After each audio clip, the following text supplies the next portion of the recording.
Hello and welcome to Cooking the Books with Heather. On this episode, we are going to be working once again from deep run roots. It's been a while since we've done that. But I've been wanting to make these since last year and it's a very seasonal item. So we're going to be making okra oven fries. So this is not fried okra. It is just, they're cut and cooked in the oven and should be crispy and delicious. And we're gonna keep our fingers crossed that it is not slimy, because my husband is a little concerned that they might be slimy. So I have my okra here, and some of them are different sizes, so she says to either half or quarter these lengthwise. So if they're large, I'm going to quarter them, kind of like this one.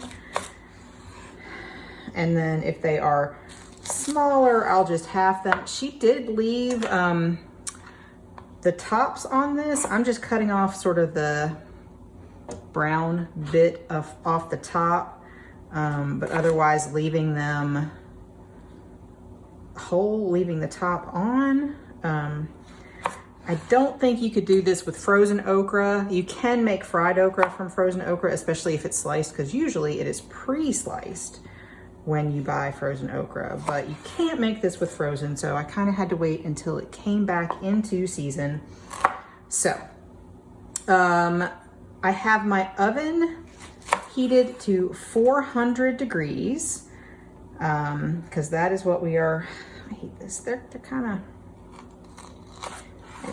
kind of twisty, and this makes it a little bit more difficult to get a good quarter on those. But anyway, our oven is already heated to 400 degrees, and I'm gonna just keep on slicing my okra and probably not being quite that precious about it, honestly. And as soon as we're done, I'll show you what we need to do with it before we put it in the oven. So I've cut all of my okra. This is quite a lot. I think I had a lot of small ones to make up the amount that she asked for. But so I'm going to toss it in this bowl with some olive oil.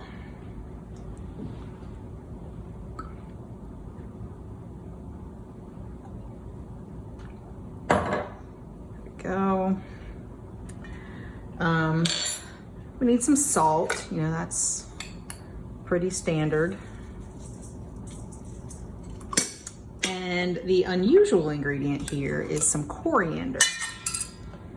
So just ground coriander.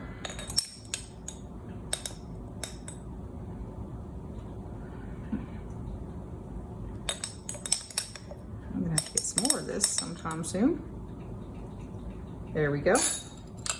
And then just a little bit of pepper.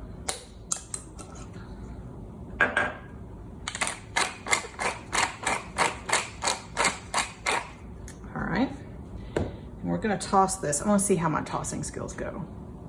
You know I'm messy, so we'll see.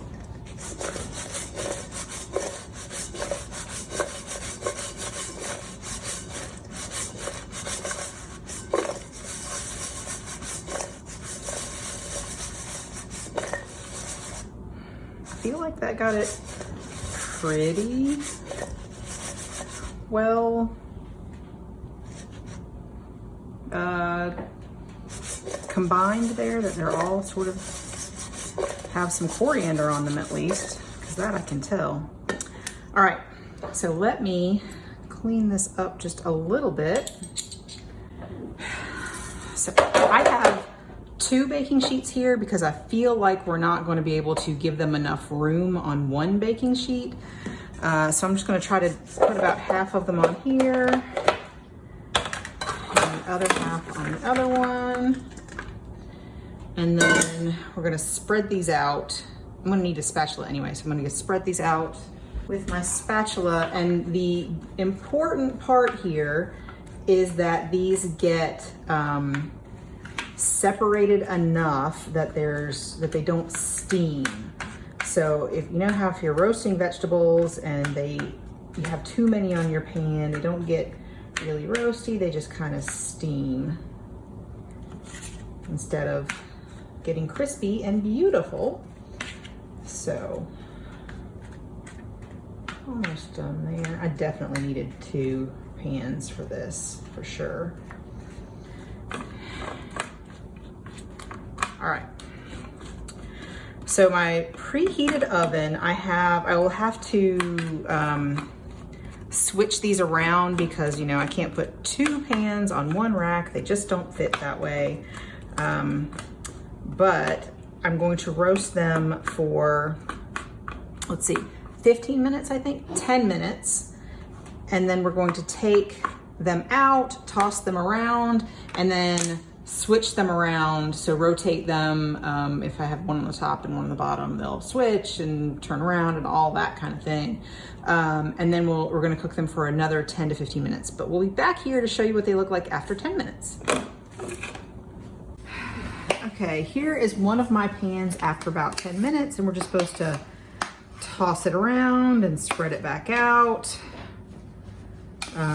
And then I will take the other one out and do the same thing. And when I put this one back in, I'll put it where that one was and, you know, rotate. Fairly simple. So she says they will be done when they are, let's see, brown and crispy in a lot of places, but doesn't smell burned. So she says 10 to 15 minutes. I'll let you know how much longer it takes for mine once I get them both back in there. Okay, so this is after 10 more minutes, and I'm just she doesn't call for this, but I wanted to see how they were doing and wanted to show you how they were doing. So I feel like they need some more time. They are not crispy. They're a little brown. They certainly are getting a little bit brown, but they are not where I want them to be. So I'm gonna put another timer I'm gonna mix them around, give them another timer for another 5 minutes and check them. And I'll let you know how long it takes me to get the beautiful golden brown, crispy okra fries that are in this book, just like the picture. Stay tuned. Okay, so I decided that these needed about 20 more minutes instead of 10 to 15. And this is what they look like now. I think they're starting to be nice and crispy. They're certainly not black. So in my oven, this is how long it took. So total of about 30 minutes in a 400-degree oven, and we're done. I'll plate them up and we'll let you know how they taste.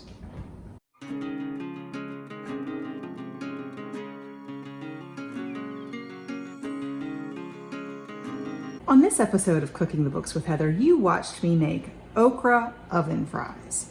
I have to say it was a really easy way to make okra, especially if you don't like frying things. It's a lot cleaner. Everything's in the oven.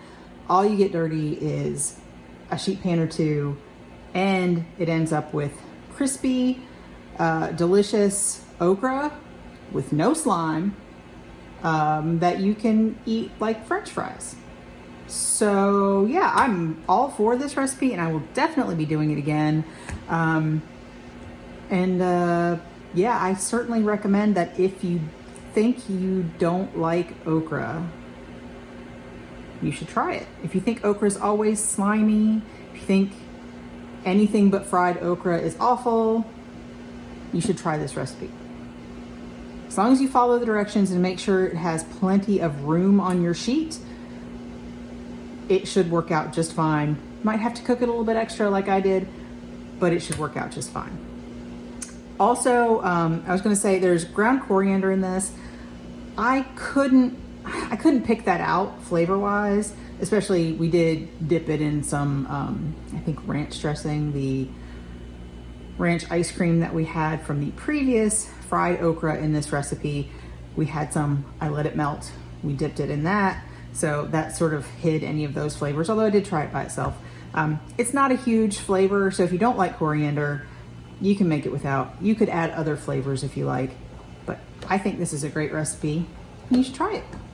And if you enjoyed watching me make this, please give me a thumbs up, hit the subscribe button, and come back and watch me make something else next week.